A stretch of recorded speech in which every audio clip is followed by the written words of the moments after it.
તમે ડીએસપી છો કે આઈપીએસ થયા છો કે શું છો? એક દીકરીને આવી રીતે જાહેરમાં ઉભી રાખવાની, અને એ પણ તમારી પ્રેસની પાછળ. કદાચ કૌશિકભાઈ તમને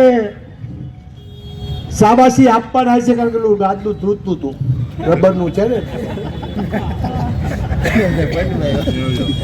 શાબાશી આપવા માટે આ કૃત્ય કરાવ્યું છે. એ બાબતમાં જો તમારા કોઈ પીએસઆઈ ફાઇલ તો વિડીયોમાં મેં જોયું, એમ બોલી કે પરમાર નામના પીએસઆઈ એક બેનને કીધું, પેલા તો બીજા ઓલા 3 જણાને બહુ માર્યા છે, એવા પણ સમાચારો મળ્યા છે, મને ખબર નથી કે એમને મારી સામે મારવામાં આવ્યા. પહેલ બેન એમ બોલી, અને પછી ઓલી પીએસઆઈ એમ ગયા કે આને મારો તો હાચું બોલવાના જો પરમાર, આ શબ્દો તમારા હાથ નીકળશે તો તમે પણ યાદ કરી રાખજો, અમરેલીમાં નોકરી કરવી એ કેટલી અઘરી પડવાની છે.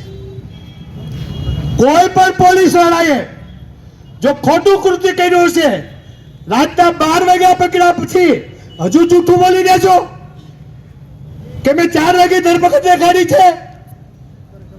તમે દીકરીને 12 વાગે રાત્રે ઘરેથી ઉપાડી ગયા છો, એ સીસીટીવી ફૂટેજ પણ મારી પાસે ઉપલબ્ધ છે. એટલે કોઈ પોલીસ વાળા હજી એમાં ખોટું બોલવાની કોશિશ ન કરે. તમામ રેકર્ડમાં આવવાનું જ.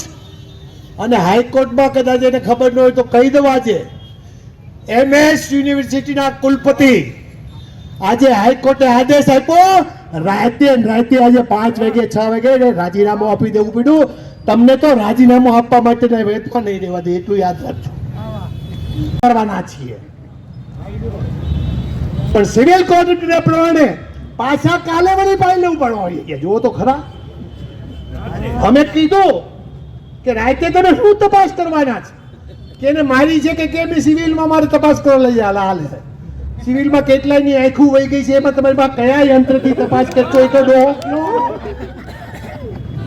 કયા યંત્રથી તપાસ કરશો? તમારી પાસે કયું એવું યંત્ર છે કે વિદ્યુત ઠુમરને 5 દિવસ પહેલા કોઈ પગમાં બળો નીચે તળિયામાં માઇનોરિટી તપાસમાં કઈ નીકળે ખરું? આ કૌશિકભાઈ, તમે બહુ હાચા માણસ છો એવું સાબિત કરવા માટે પાયલને ગઈકાલે કે આજે યાજ્ઞિક આવ્યા હતા, ડીએસપી ને મળી આવ્યા છે. ડીએસપી કે કેસ બહુ સારા આવ્યા છે, મેં જોયા નથી, ફોટામાં જોયા છે. ડીએસપી તમે સારા હોય તો ડીએસપી તરીકે વર્ણન કરજો, નહીં પ્રાયને યાદ કરવા છે ત્યારે ક્યારેય જાહેર સભા કરવી પડી નથી.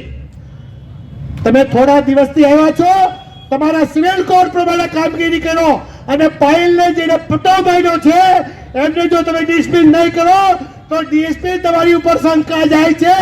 તમને નોકરીમાંથી કાઢી નાખવા માટે હાઈકોર્ટમાં અપીલ વેચી ઠુમરને આ કોંગ્રેસની ટીમ દાખલ કરવાની છે. તમે એટલું યાદ રાખજો.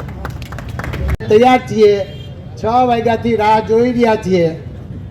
કોઈ પત્રકારે કહ્યું મને હમણાં પ્રેસ મીડિયામાં લાઈવમાં કે વિજયભાઈ કદાચ મોડા આવે તો, મેં કીધું ફોન આવે 12 વાગ્યા સુધી આવે તો આ તાપણું કરશે મને. બીજું હજી રાહ જોઈએ છે. અને કૌશિકભાઈ નું કોઈ ટંટણિયું સાંભળતો જ કઈ આવે હો, 12 ની આખી રાત રાહ જોવા તૈયાર છે. આવડું મોટું ભ્રષ્ટાચાર ચાલી ગયો છે અને વિકાસની વાતો કરી રહ્યા છે. એ પત્ર લખનાર કોણ? કોઈ કોંગ્રેસ વાળા છે આમાંથી? આમાં તો તમામ બેઠા છે, આ કોઈ કોંગ્રેસનું મંચ નથી, બીજા પણ બેઠા છે. એ પત્ર લખનાર પણ ભારતીય જનતા પાર્ટીના 40 લાખ રૂપિયાનો હપ્તો ચૂકવાય છે. મારે તો પોલીસને એમ કેવું છે કે એની તો તપાસ કરો, ક્યારે 40 લાખનો હપ્તો ચૂકવાય છે. એ હપ્તો પોલીસમાંથી હપ્તો લેવાય છે. પોલીસ ક્યાંક ભાઈડી બની ગઈ છે.